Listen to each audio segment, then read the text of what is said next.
What's going on, y'all? Elliot here at MovieFiles. I just got done seeing the new Netflix drama directed by Academy Award-winning director and Kathryn Bigelow by the name of House of Dynamite.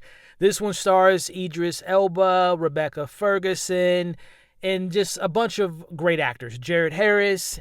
Basic premise, we have a missile that has been launched at the United States, and the whole idea of this film is trying to figure out who launched this missile and the response from everyone from a governmental standpoint. Oh my goodness. This was one of the most frustrating experiences I've had in a movie of 2025. And the reason I say that, I didn't see a trailer. I just knew that Kathryn was directing it. I knew a little bit about the cast. I knew a little bit about the premise. And it had all the makings of something special. But unfortunately, this was just so uninteresting. This film... This film's it's almost 2 hours long. And again, the basic idea is we're seeing a missile launched at the United States.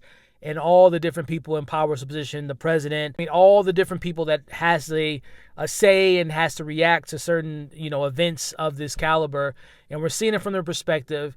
And look, I'll speak positively. Because this movie's broken up into chapters, because we see this event from multiple perspectives. And let me tell you, it is the most uninteresting way to do that premise. But the first chapter, if you will, of the story, which focuses mainly on Rebecca Ferguson and her department and Anthony Ramos and his department.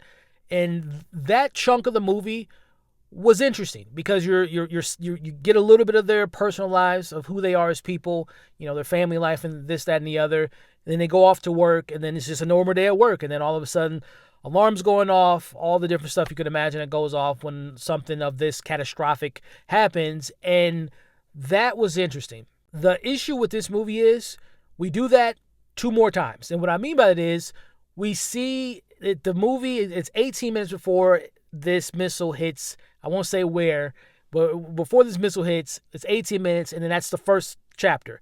And then we do it again from one of the more higher ups in the government, and we watch things happen all over again, but just from maybe 1 or 2 other different characters' perspective, sitting down on a desk on a Zoom screen or on a Zoom call, and then we do it again from another character's perspective. And it's just like, it was so draining and exhausting because you're doing the same thing over and over and over again, and it's not getting any more interesting. It's not getting any more compelling.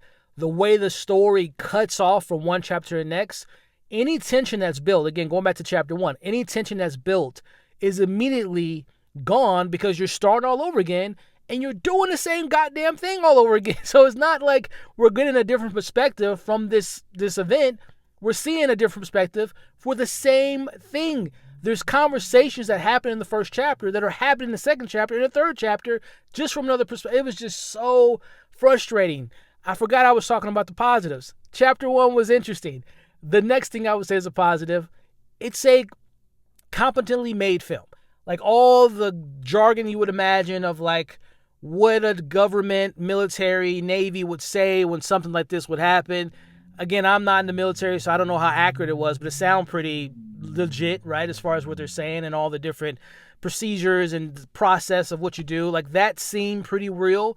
The environments that they were in, if you are a sucker for like in the Oval Office, in the White House, in these bunkers, like if you like those behind the scenes elements of like storytelling, then you're going to love it. Outside of that, man, the way I equated this was just like, I felt like I watched a season 4, episode 5, 6, and 7 of a show that I've never seen before. Like it was I felt so detached from any of these characters. I don't know why. Great cast. Again, solid acting for the most part, but I don't know why Kathryn decided to tell this story with all these different characters who you don't spend any time with. There's no personal attachment. Besides it, like obviously as a human level, you're like, that's terrible what I do in that position. But as far as the film, it does no legwork. Like you were just supposed to automatically care about this character who's having a baby, this character whose son's sick, this character who just broke up with his girlfriend. It's like, I don't care about any of this because these characters don't even have names for half of the characters. They just pop up on screen. Like, of course, you know who the president is, but everyone else is just like actor 1, actor 2. It's just like I never feel connected to anything that was going on. And the way they handle this catastrophic event that I hope I never get to experience as long as I'm alive, and even when I'm dead, I hope no one experiences a nuclear, threat, even though obviously we had, the Cold War and this, that, and the other, things of that nature. But I hope what transpires in this film never happens, because the way they depict the government and their actions and their urgency, or should I say lack of urgency, was baffling. Half of the conversations that was going on and the way that they was responding to things, just like, oh my goodness, just wave the white flag if you're going to react to certain things the way they act in this movie. Oh my goodness. I mean, I remember there's, I guess the reason I'm somewhat kind of frustrated, because I am a Kathryn Bigelow fan. I mean, from Point Break to Loveless to Blue Steel to obviously Hurt Locker and Zero Dark 30. I wasn't the biggest fan of Detroit, but I think she is an incredible filmmaker. And I was just baffled by the structure of this movie. I don't even know why I'm calling it a movie. It was a television show. This was a season. This felt like a pilot episode or something that and don't even get me started on how this film ends, because there's no ending. Literally no ending. As you all can tell, I was not a fan of House of Dynamite. It will be available in theaters on October 10th, I want to say, and then available to stream on Netflix on September or the 17th of October. I don't recommend you see it in theater, and I don't even recommend you watch it on Netflix unless you literally want to have something on in the background and feel like you are watching something on repeat. Like, this film literally felt like, as I was sitting in the theater, like someone, like, did you guys just hit the rewind button? Like, why am I watching the same scenes, but just not a good movie?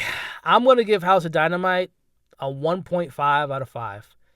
Might sound harsh, but if you do dare to see this movie, you'll know why I gave it that low of a score. Because, again, the talent that's involved and what this film ends up being.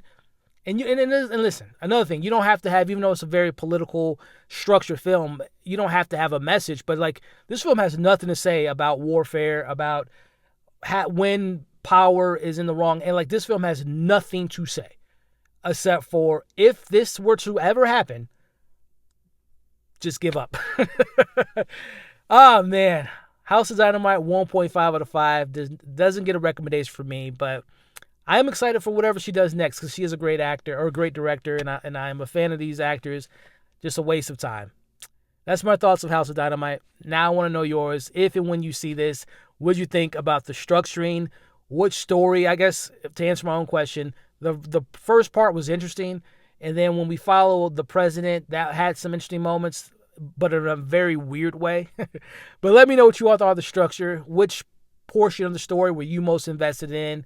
And what was your favorite actor to see that popped up? Because it's basically a bunch of glorified cameos.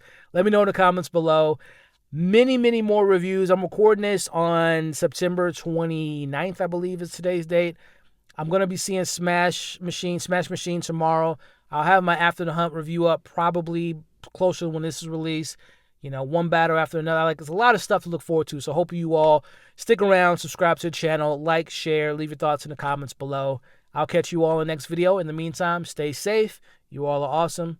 I'll see you soon.